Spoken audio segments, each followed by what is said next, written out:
In these videos, we give you the top music news of the day. Here are the top stories that will catch your attention. Xxxtentacion accused killers found guilty of first-degree murder and robbery. The men accused of killing have been found guilty of murdering the artist. Though prosecutors aren't seeking the death penalty, they have requested life sentences for Michael Boatwright, 28 years old, Dedrick Williams, 26 years old, and Traven Newsome, 24 years old. A Florida jury announced the verdict Monday, more than 4 years after ex-born Joshi Onfroy was gunned down outside a motorsports shop in Deerfield Beach, Florida. Boatwright, Newsome, and Williams were each charged with first-degree murder and armed robbery. They were found guilty on both of those charges by the jury, the 3 men are set to be sentenced on Thursday, April 6. A fourth suspect, Robert Allen, was also charged in connection to the shooting, but pleaded guilty to a second-degree murder charge last year and agreed to testify against his co-defendants. The shooting took place on June 18, 2018, just moments after X and an associate left the Riva Motorsports dealership. As they started pulling out of the parking lot, their vehicle was blocked by an SUV occupied by the 4 suspects. 2 armed men, later identified as Boatwright and Newsome, then exited the car and carried out an ambush. Boatwright is accused of opening fire on X, who died after sustaining multiple gunshot wounds. Allen told the court he remained in the SUV while Newsome stole his jewelry and a Louis Vuitton bag containing $50,000 in cash. He also claimed Williams was the getaway driver. Defense attorneys accused Allen of lying under oath and slammed local authorities for failing to properly investigate the killing. Joseph Kemock, who presented Boatwright, said prosecutors neglected to look into other possible suspects, including Drake, who had an alleged beef with X. Kemock also said DNA evidence that proved Boatwright, Newsome, and Williams were not involved in the murder. Whoever X struggled with is not in this courtroom, Kemock told jurors during his closing argument. The DNA proves that someone not named Michael Boatwright or Traven Newsome participated in this murder. Lead prosecutor Pascal Achille presented video footage and cell phone data that linked the suspects to the fatal shooting. She also showed the jury a number of social media posts in which the suspects showed off some cash just hours after his death. This is who they are. This is their real character, Achille said in court as she played a cell phone video featuring the defendants. Killers that within 24 hours after shooting the victim dead and stealing $50,000 from him, this is what they do. Look at how happy they look. Lil Uzi Vert seemingly teases Playboi Carti collab, "Me and my love about to take over the world." Lil Uzi Vert and Playboi Carti just might have a collaboration in the works.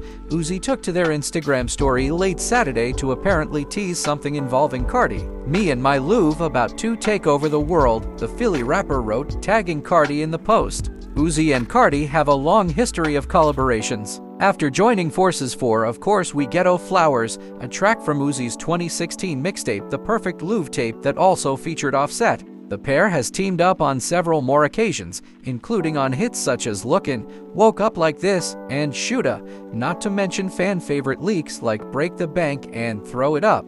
In an interview with XXL last year, Carti shed light on the possibility of him and Uzi putting out a joint project. "Uzi is working on mad music right now," Carti shared. "I don't know if he's serious about a lot of things, but I hope one day we can change the world with that for sure." For the time being, Uzi appears focused on their forthcoming album, Pink Tape. Earlier this week, Uzi spoke with about the project, revealing that they were sober while recording the album, making almost 700 tracks. "It was challenging at first, but then after a month, I got used to it," Uzi said. "I thought that my creative process wasn't going to be the same because I wasn't on drugs no more. It was the same, even better, because I could think more clear and I could actually, instead of my words slurring, which is kinda of cool, everything made sense. I didn't just make random music. How can I say? I didn't play off the beat. I actually made song with topics this time." Radiohead to release new material in next couple of years.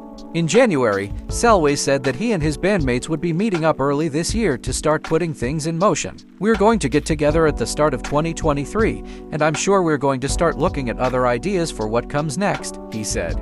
Now, the drummer has told Prog Magazine via Music News, "We're always talking about stuff. But in terms of an actual kind of collective project, beyond the Kid A and Amnesiac stuff that we've been doing, 2021's Kid Amnesia reissue project and interactive exhibition, it's kind of further down the line for us when that will happen. We're talking about that, but at the moment everybody's doing their own thing. When the pandemic happened, we'd always planned to take a veer off from Radiohead around that, so we could get on with other stuff. But that just meant that those other projects kind of grew, so we're allowing time for all of those projects to go where they need to. But yeah, we'll get together soon, and in the next couple of years there will be something there of some sort." Elsewhere, the drummer, who recently released his second solo album under his own name, Strange Dance, revealed that he's already working on its follow-up. Asked if the next record is taking shape, he said, "It is actually. You get to the end of one project and can't see beyond that for a little. But it's led by the ideas that you've got coming as well. To do a solo record you need songs, and they are starting to happen a bit more now. So yeah, I would love to. When I first started doing the solo stuff, I was just thinking of it as a trilogy of records and didn't really project beyond that. I certainly didn't think I'd end up doing soundtrack work or any of the other stuff. And in some ways, I guess Strange Dance feels as though it's completing that initial cycle. And it feels wonderful to be at that point." Last summer, Radiohead guitarist Ed O'Brien discussed the band's future, saying, "It might happen, but the other thing is, it might not. And does that matter? There's no Radiohead at the moment," he added. "There's a truth to what we do, so we're not going to be one of those bands that gets together for the big payday. So Radiohead may or may not be dropping. It's unclear at the moment." This information sounds pretty interesting to me. I wonder how this will make people feel. You should tell me your opinion on this in the comments section below. Be sure to like and subscribe for more content on the daily, and hit the notification bell to be notified when we post.